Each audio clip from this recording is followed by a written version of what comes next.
ဒီနေ့ဟင်းအတွက်ဆက်လေးကတော့စိတ်သားကြောက်လေးချက်ကစွန်းရလေးကြောင်းတခွားလေးလေးထုတ်ပါမယ်ရှင်စိတ်သားကြောက်ချက်ပုံကျက်သွန်ဖြူလေးထောင်းပါမယ်ရှင်ကဲခုဆိုရင်ကျက်သွန်ဖြူလေးထောင်းလို့ပြီးတော့ပြီပေါ့နော်ကဲကျက်သွန်ဖြူလေးထောင်းပြီးပြီဆိုတော့ခဲညင်လေးပပလေးပါမယ်ရှင်ကဲပါဝင်ဒီစီလေးစနစ်ဖြစ်ပြီးဆိုစီအိုလေးတဲပါမယ်ကျုံလေးထည့်စီတက်ပါလေနည်းနည်းလေးထည့်ခုလိုနေထားမှာရောင်နေမုံလေးထည့်ပါလေငပီလေးလေးထည့်လိုက်ပါသေးရှင်ကဲခုလိုနေထားမှာခင်းညင်လေးထည့်ပါမယ်ခမုံလေးထည့်ပါလေစားလေးလေးထည့်လိုက်ပါလေရှင်ခင်းညင်လေးအီတော့အောင်ရေလေးထည့်လိုက်ပါလေရှင်ခင်းညင်လေးကိုရေလေးနဲ့အီအောင်တက်ထားပြီးတော့ဖုံးလေးဖုံးထားလိုက်ပါဦးခုလိုခန်းကြီးတွေကိုလည်းတင်ချတော့စိတ်သားကြောင်လေးကိုရေးဆေးပြီးညှက်ပါမယ်။ကဲခုဆိုစိတ်သားကြောင်လေးညှက်လို့ပြီးတော့ပါရှင်။ခန်းကြီးလေးလည်းတော်တော်လေးတော့ဣလာပါရှင်။ခန်းကြီးလေးလောက်ထားတော့ကစွန်ရက်လေးတင်လိုက်ပါအောင်ရှင်။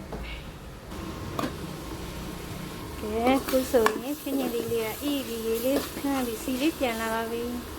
ဒီနေ့ထားရတဲ့စိတ်သားကြောက်လေးကိုရေးဆေးပြီးတော့ထည့်ပါတယ်ခုလိုလေးစိတ်သားကြောက်လေးထည့်ပြီးတော့ခဏလုံးထားပါလေရှင်ခဏလေးပုံပြန်ပုံမှာစိတ်သားကြောက်လေးထည့်ပြီးခုလုံးလာတော့မှုေးလာပါပြီရှင်ခုလိုမှုေးလာတော့ရေနွေးလေးနည်းနည်းထည့်ပြီးတည်ထားပြီးအုပ်ထားလိုက်ပါမယ်စိတ်သားလေးပြီးတော့အောင်ပါရှင်စိတ်သားကြောက်လေးနူးပြီးအောင်ဖုံးလေးချက်ဖုံးတည်ထားလိုက်ပါလေကစွန်ရလေးလည်းတင်ပြီးသွားပြီဆိုမှရေးဆေးမယ်ရှင်တခွားသီးလေးလည်းခွာပြီးချစ်ထားလိုက်ပါမယ်ရှင်ခုဆိုတခွားသီးလည်းခွာပြီးတော့ပါပြီရှင်ကဲခုဆိုရင်တခွားသီးလေးချစ်လို့ပြီးတော့ပြီရှင်ဆေးပြီးရေးစစ်ထားလိုက်ပါအောင်မယ်ရှင်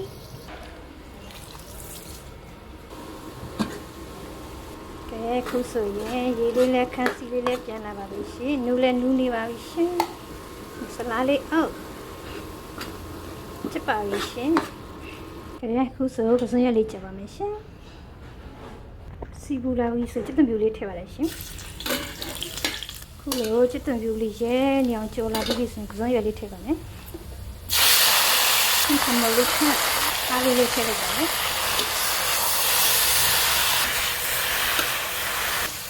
ခုဆိုကစွန်ရက်ကြော်လေးရမ်းလာပြီးရှင်ချက်ပါမယ်ကစွန်ရက်ကတော့ခဏခဏကြော်စားဖြစ်တယ်ပေါ့နော်တန်ဆူညံလေးပိုင်းလည်းပြည့်ခံပြီးပြေးကြပါရှင်